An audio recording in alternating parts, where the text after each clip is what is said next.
Principal Deputy Assistant Secretary of State for South and Central Asian Affairs Alice Wells on Friday said the U.S. strongly urges Pakistan to follow its Financial Action Task Force (FATF) action plan, and emphasized that the requirements given in plan have to be fulfilled. She made the remarks during a briefing at the U.S. Department of State on her recent trip to Pakistan and other South Asian countries. Quote, opening square bracket ... closing square bracket. It's not a political process, but we certainly support and stand ready to assist Pakistan as it implements these obligations, she said in response to a question asking if the U.S. would respond to Foreign Minister Shah Mahmood Qureshi's request for intervention in getting Pakistan out of the grey list. Responding to the same question, Wells noted, FATF is a technical process. There has been an action plan that was presented to Pakistan. It's a question of fulfilling the requirements that have been spelled out and that are asked of all countries in the international system. I welcomed efforts by Pakistan to meet its counter-terrorism financing obligations under FATF. We strongly encourage Pakistan to work with FATF and the international community to fully satisfy its action plan commitments. Completion of the FATF action plan is critical to Pakistan's economic reform efforts, including its IMF International Monetary Fund program, as well as for demonstrating sustained and irreversible action against all militant groups based in Pakistan without distinction, she said.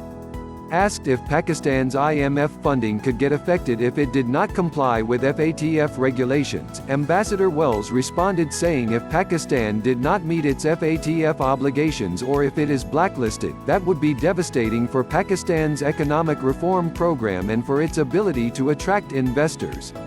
However, she added that Washington is pleased to see progress by Pakistan towards fulfilling FATF obligations. There is a meeting underway currently in Beijing where Pakistan is presenting its actions to the task force. And so I defer to that task force to make its evaluation.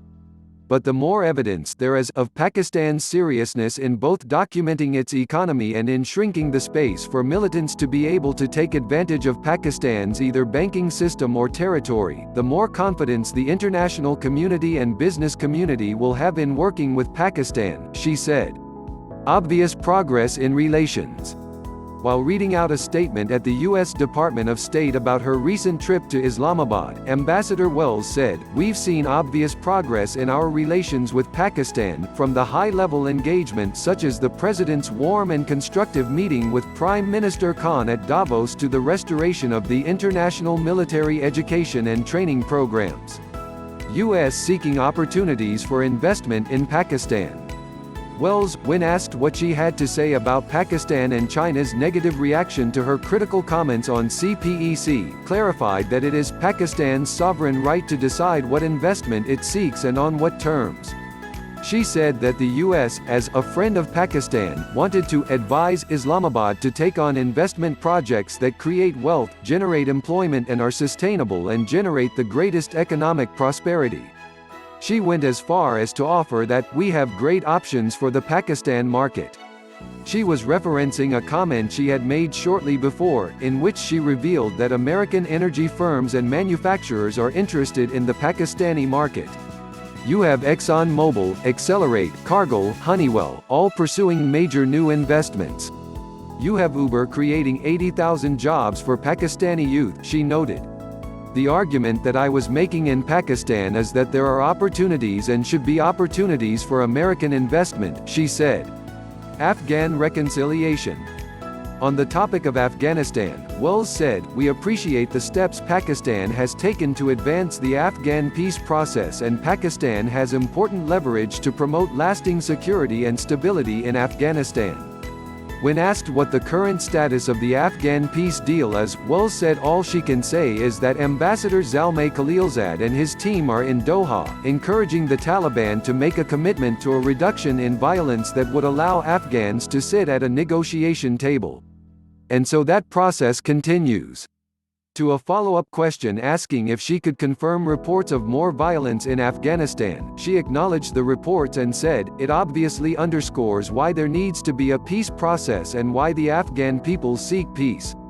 It also underscores the violence and the Taliban's lack of inhibition in attacking civilians. When reminded that U.S. President Donald Trump had said he would not allow negotiations to proceed if the violence continued, Wells said that's why a reduction in violence is being sought from the Afghan Taliban, a reduction that the Afghan people can see and feel and appreciate. Improving economic ties. Ambassador Wells said she had come to Islamabad tasked with understanding how to grow the Pakistan-US bilateral relation, commensurate with the cooperation that we are achieving in promoting peace in Afghanistan and regional stability.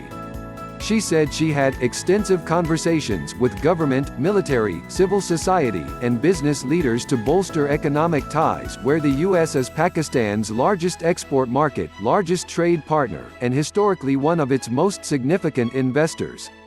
She pointed at energy and agriculture as industries where there were possibilities of greater cooperation, and spoke about opening Pakistan's markets to American investments that can create jobs and wealth without sacrificing standards or fueling corruption.